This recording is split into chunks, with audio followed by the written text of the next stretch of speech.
The Enlightenment was an intellectual movement of the 17th and 18th centuries in Europe. It commenced with significant developments in science when scientific thinking started to challenge traditional systems based on religious dogma, and this allowed new ways to emerge of thinking based on reason and logic.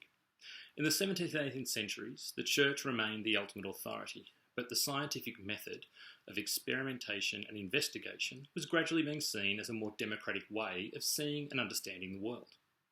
At its most general, the Enlightenment was a philosophical, intellectual, and cultural movement that stressed reason, logic, and criticism and freedom of thought over dogma, which was authoritative religious teaching, blind faith, and superstition.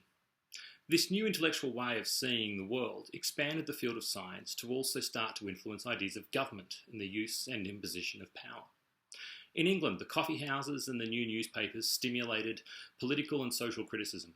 In America, political ideas were exchanged in public houses such as taverns and pubs, etc.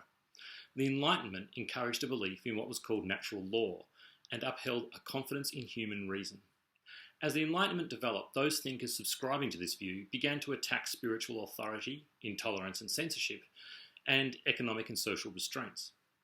Historians generally agree that the American and French revolutions were directly inspired by Enlightenment ideals and respectively mark the peak of influence of the Enlightenment.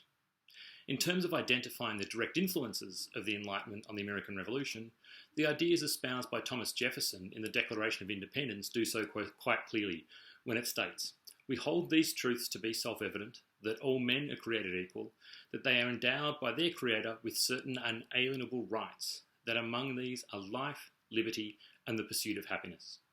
One of the dominant observations regarding the use of power on people during the Enlightenment was made by Jean-Jacques Rousseau, who stated, "Man is born free, but everywhere is in chains."